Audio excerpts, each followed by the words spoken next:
Hey guys, it's pre-calculus time. Are you ready for our next lesson? Okay, now that we have discussed the four conic sections, identifying their different analytic properties, we are now ready to conclude our last lesson for conics, and that is for applications on conic sections. Our learning competency is to solve situational problems involving conic sections. But before that, let us first identify our problem steps as our guide. Okay? The first one, you know this already. Okay? In dealing with problem solving. We have the first step, reading and analyzing. When we say reading, reading mathematics is different from reading an ordinary article. When we read a problem in mathematics, we must be sure we catch up each word. We have understood what we have read. Sometimes, problem contains more information than what is needed to solve it. As we analyze the problem, we should identify the given and the unknown. Okay, so that's the very first step. The second step here is representing and relating. When we say represent, how would we represent this given and the unknown in mathematical terms? Is the piece of information necessary? Okay, the unknown numbers in the problem can be represented in several ways, but always choose the simplest representations. As we relate the given, okay, what's the relationship of the given and the unknown? Look for keywords that translate into equals. What is the relationship of the given from the unknown? We are to picture out also under the second step, we need to picture out or we need to draw or sketch, okay, by graphing. A good sketch showing even information and unknowns can be very helpful in understanding the problem. Okay, so that's the second step. And of course, the third one, we are now ready to solve and work out our problem. Okay, so as the unknowns in the problem are correctly represented, then the meaning of the story can easily be obtained by expressing this into a working equation. And as we work out for the solution, always remember the different laws, the different rules, the different methods we are to use in solving out until you have come up with the best answer for your unknown. And last step here is of course to prove and to check. Okay? Check the answers to see if they satisfy the problem. If the selected problem solving strategy doesn't seem to work, when you actually try it, go back to the list and try something else. Your check on the solution should show that you have actually answered the question that what was asked in the question, okay, in the problem.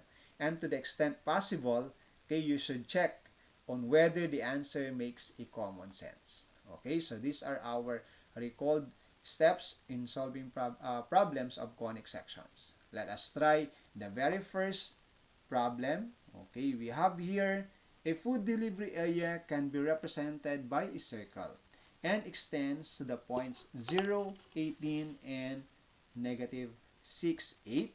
And these points now are said to be on the diameter of the circle. You are asked here to write an equation for the circle that models this delivery area. So meaning guys, this is an application of circle, and from our situation, we have here a food delivery, meaning the scope of this food delivery area. Okay, and of course it is shaped in circle. Now let us plot the given coordinates. We have 0, 18, and negative 6, 8 to picture out the situation. Okay, so there you have. After considering your coordinates of your diameter, okay, so there you have guys. The next thing to consider is of course, how will we identify the equation of the area, okay, the delivery area. Of course, recall that when we are dealing with the equation of a circle, we should have what? We should consider the coordinates of your center and of course the length of your radius. So let us have the as we analyze, how do we determine the center of the circle given the diameter? Let us apply the midpoint formula. Okay, so from there, from the given 0, 18, and negative 6, 8, applying your midpoint formula for us to solve for the center of your circle. With respect to x, of course, you need to add 0 and negative 6, and of course, divided by 2, we have negative 3, and with respect to y, we have 18 and 8. As we add that, then of course, divide by 2, that's 13. So these answers with respect to x and y becomes our center of our circle. So meaning, this negative 3 and 13, we're going to plot. So we have negative 3, meaning 3 units to the left, and then of course, 13 units upward. So there you have, and then of course, not forget to label. This is now the center. Okay? Now that we have already the center, coordinates of your center of your circle, the next thing to consider is now the length of your radius. Okay? So considering, again, from our given formula, from our distance formula, it's just a matter of what? Substitution from our coordinates from the center, and of course another point that is 0 and 18. So there you have it. And then of course our answer is square root of 34. Okay, you are wondering why we're going to use square root of 34 and not the simplified, which is expressed in decimal. I advise because once we have substituted that, the radical sign would be automatically be omitted. So it's a matter of what? As it would stay as it is, square root of 34 units. So again, the distance from the center to this point of your diameter is said to be what? Square root of 34 units. So that is our radius. So we are through now with the considerations. We have the coordinates of your center and of course the length of your radius. So we are now ready to identify the equation of our circle, meaning the delivery area. Okay?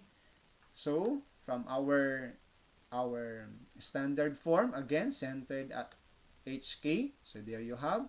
And then of course, just a matter of substitution. Again, our H is negative 3. That becomes positive 3. We have K is positive 13. Becomes negative 13. And of course, this is what I'm telling you a while ago. Once we have substituted square root of 34, then square it, your radical sign will be automatically be omitted. So therefore, our equation of our food delivery area is said to be x plus 3 quantity square plus y minus 13 quantity square equals 34. That's the standard form. Okay, we have done with the first application problem on circles. Let's have the second problem. The cables of the middle part of a suspension bridge are in the form of a parabola. Okay, and the towers supporting the cable are said to be 600 feet apart and 100 feet high. What is the height of the cable at a point 150 feet from the center of the bridge? Okay, so this is an application of a parabola. Okay, we need to picture out also. Okay, and this is an application dealing with the bridge. Okay, as we graph that, okay, from our given, the two towers are said to be 600 feet apart, and of course, the tower or the cable is said to be 100 feet high. Okay, so as we analyze, let us assume that the parabola is said to be vertex at origin. Okay, so there you have the label, and then again, if this is vertex at origin, so meaning from the right and from the left, divided by 2 from 600, it's 300. So therefore, our coordinates, one of our points on your parabola, or could we see it as your latus rectum, we label it as 300 and 100 as our coordinates here.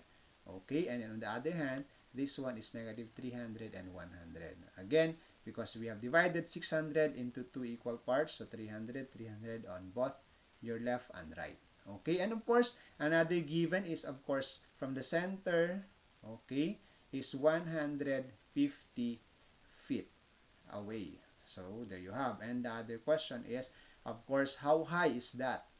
So, therefore, y is unknown from our representation.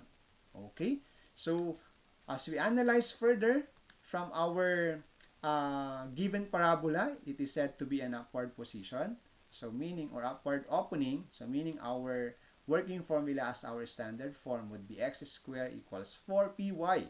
Okay, and we are going to rewrite the equation standard form representing your 4p with a variable a. Okay, so therefore x squared equals ay. This a now is unknown from our given coordinates 300 and 100. Okay, it's just a matter of substitution this in our coordinates. Therefore, the value of our x is 300 and with respect to y is 100. So a is unknown. So for us to solve for that, simplify it further. Okay, so there you have our a, therefore is 1 over 900. Again, 300 squared is 90,000. Then simplify it further. 90,000 divided by 100 is said to be 1 over 900. Okay, so as we go back here, guys, okay, from our figure, from the given 150y, okay, now from our working formula again, recall x squared equals ay. Substituting from our given, a is 1 over 900 and your x is 150. So there you have, as we solve for that, 1 over 900 times quantity 150 squared. Simplify it further, guys. We have 22,500 divided by 900. Your value of your y is 25. So this 25, as we all know, from the unknown, you are asked here for the height of the cable, 150 feet away from the center to that cable. Okay, so representing this in our given drawing or sketch, therefore, the height of this is said to be 25 feet. Okay, so this is an application of parabola. We are now ready to deal with the third problem. Okay, it says here that there are two girls who are standing in a whispering gallery that is said to be shaped like a semi-elliptical arc. The height of that arc is said to be 30 feet and the width is 100 feet. How far from the center of the room should the whispering dishes be placed so that the girls can whisper to each other? Take note that whispering dishes are places at the foci of an ellipse. Okay, so again, we need to picture out from our given graph here, if this is a whispering gallery. Again, we need to place our ellipse in center that origin. Okay, there you have. And of course, from our first given, the width is said to be 100 feet. Okay, now if it's centered at origin and the width is 100 feet, so meaning 50 meters from the right. Okay, so there you have, that will serve as our vertex. And then of course 50 meters, 50 feet on the left. Okay, so our vertex there is negative 50 and 0. Okay, another given aside from the width is 100 feet. Okay, our height is said to be 30 feet. Okay, take note that when we are dealing with the height of an ellipse, it is said to be in a semi-elliptical. So meaning half of your ellipse is to measure the height. Okay, so meaning from the origin, the height is therefore 30 feet. So our co-vertex is 0, 30. On the other hand, 0, negative 30. Okay. And of course, do not forget our unknown. The question there is, where will you place the whispering dishes from the center? Okay, so that is unknown. Now, as we analyze it further, let us go back on solving. Again, from our value of your A is 50, meaning the distance from the center to your vertex is 50 units. The distance from the center to your co-vertex or your ends of minor axis is 30 units. And of course, you have noticed that we have the given ellipse, and it is said to be horizontal ellipse. The major axis is on the x-axis, so therefore our working formula is said to be x squared over a squared plus y squared over b squared equals 1. Okay? Now, as we substitute, take a look on that. Okay? And we do not stop there because the unknown, as you recall, we are asked here for what? Okay, the distance from the center to this whispering dish. So meaning the unknown is our focus. Okay. So what's the relationship of our given? That is C. C is unknown. So we have already the given A and B. How will we solve for that? Our formula, C square equals A square minus B square. Okay, there you have. Then subtract, and then afterwards, extract. So our C there is 40. 40 units, meaning 40 units from the center to your focus. So as we go back to our figure, okay, from the center up to this, it is said to be 40 feet away from the center to these whispering dishes. Okay, so this is with respect to an application of our ellipse. Okay, and last type of problem we have to deal with is an application for hyperbola. Okay, so it says here, and alpha particles are deflected along hyperbolic paths when they are directed towards the nuclei of gold atoms. If an alpha particle gets as close as 10 units to the nucleus along a hyperbolic path with an asymptote equation which is y equals 2/5 x, what is the equation of its path? Okay, so again, we need to picture out applying our graph centered at origin again with this form that our alpha particles is said to be located at the origin, and of course our nuclei gold of atoms is 10 units away from these alpha particles, and it is said to be deflected in an hyperbolic in shape. Okay, and another given is of course our equation of our asymptotes, which are y equals positive and negative 2/5 x.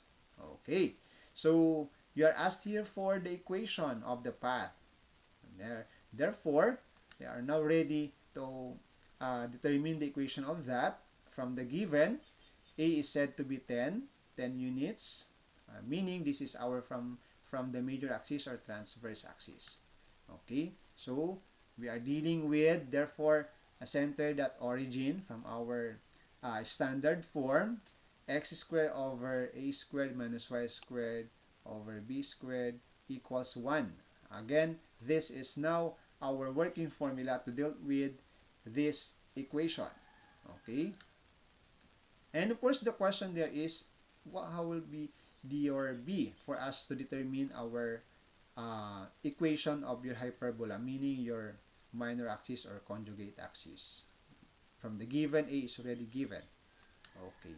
So, another given here, guys, is of course the equation of our asymptote, which is 2/5 x. Okay. And recall from our formula for dealing with an asymptote, it says here x over a plus or minus y over b equals 0.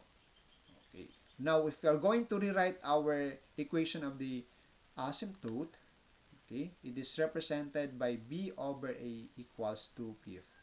Okay, now that a is given, your value of a is 10, so it's just a matter of substituting it, and then afterwards, we need to cross multiply 10 and 2, then of course divided by 5, therefore our value of our b is 4.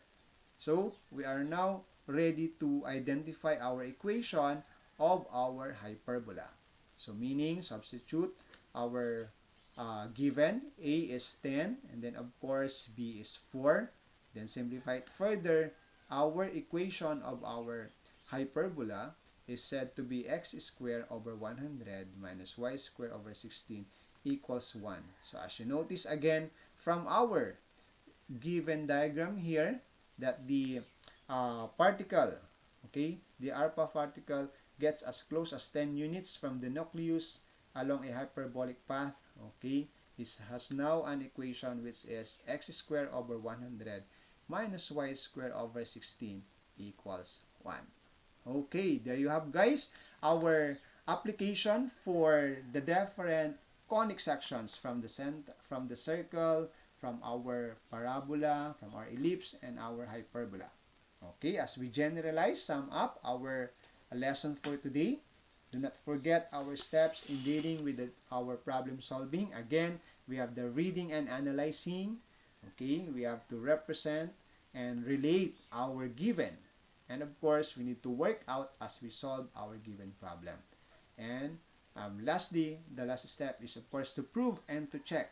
And of course, let us apply a common sense from our final answer, dealing with what is unknown in the given problem. Okay, guys? Now that we are through, I'm hoping and of course, you have learned something. So thank you very much guys for listening. And always remember, handang isip, handa bukas, tara na, ML na tayo. Okay guys? And of course, have a nice day and see you on our next lesson. And of course, not forget to subscribe in our page. Thank you guys.